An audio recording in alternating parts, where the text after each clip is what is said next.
Good morning. Today we are looking at the feudal pyramid of medieval Europe. So we're talking about feudalism. So I will be explaining what feudalism is. And remember, the term medieval just means during the time period of the Middle Ages. So what is feudalism? Well, you may remember we discussed this idea when we studied medieval Japan.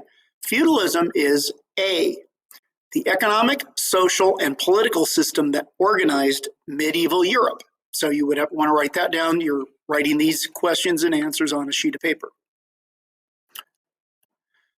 B, power is based on ownership and control of the land. So the wealthy people, they own the land, okay, and they control it. They control what happens on it. They control the people who live on it. Any wealth that comes from the land belongs to the owners, not the peasants necessarily who live on it. And of course, ownership is controlled by aristocrats and nobles and kings and queens. C, your place in society is based on the family you were born into. If you were lucky enough, as the people on the left, to be born into a noble family, an aristocratic family, that's who you are. On the right-hand side, if you are born to a peasant family, a poor family, then that is your place in life. And there's really no changing this in life. You know, we all have that sort of Disney movie idea of people moving up from being peasants and becoming heroes and becoming nobles and marrying a princess or prince or something like that. That's really not realistic. If you are born an aristocrat, you stay an aristocrat and you marry an aristocrat. You don't marry poor people. And if you are a peasant, then that is your lot in life. It doesn't change. And land equals power. In feudalism, this is the magic formula. Land equals power. That's why they fight. They fight to control the land. In the drawing here, you can see the aristocrat, the noble there, standing up, making the peasants do the work. So you are going to draw a big pyramid on a sheet of paper, okay, and you're going to make three little lines right there, okay? So the one at the top is the smallest, and then the next one down gets a little bigger, the next one gets a little bigger, and most of the space is, of course, below that line. This one we call the line. Now, you don't have to write this down on it, but I do want you to make a bunch of X's across it, almost like you are making excuse me, barbed wire fence, okay? This is the line that you do not cross in the Middle Ages. So at the very top, we have the monarch. That is the person who's in charge of a nation or a country.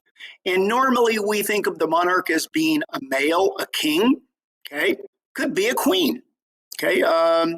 Could be a prince or a princess, depending on the importance of the country. There are many places around the world. The monarch is an emperor, a king, a queen, a princess, a prince, a duke.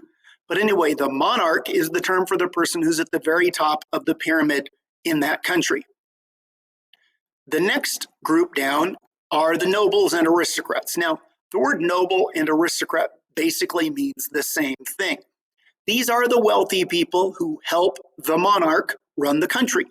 They are the people who control the land. So the king has his share of land, and then the nobles and aristocrats have their share of the land, and that's how they stay rich. They control the land. And just beneath them, we have the knights. Medieval Europe is a warrior culture. Okay, it's all based on warfare, control of land, and knights are the people who do the dirty work for the aristocrats, the nobles, and the monarchs. Right? They are the warriors. Now we come to the group below the line, and you'll notice it's the biggest group. Who would be there? Yes, peasants.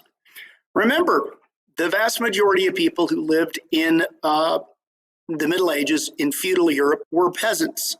In fact, 97% of the people in feudal Europe lived below the line. They were peasants. They are the people who do the work. They do what they're told.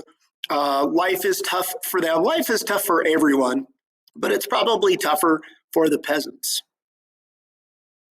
So the people above the line are the aristocrats, right? The monarch, the aristocrats, the nobles, the knights.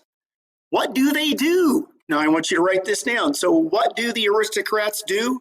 Well, basically their job is pretty simple. They provide law and order and protection in war. So they are the army, they are the police force. That is their job. Okay? They run things, they are the government. If a country is invaded by an enemy, they are the ones who go out and fight. They are the ones who enforce the laws. They are the people who collect the taxes. That's their job. So if the aristocrats provide law and order and protection, what do the peasants do? Well, the peasants must do something in return, right? I mean, if the knights and the aristocrats protect them, then what do the peasants do? Well, they owe the aristocrats respect.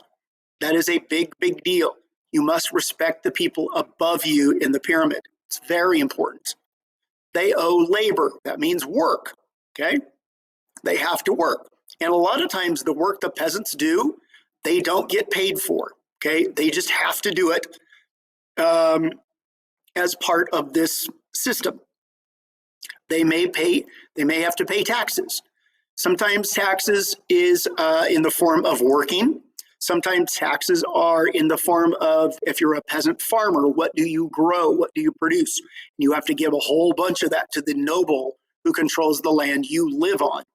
Okay, so don't think about taxes as only money. It can be the wheat you grow. If you're a craftsperson, it could be the product you produce. So let's say you make shoes or something like that.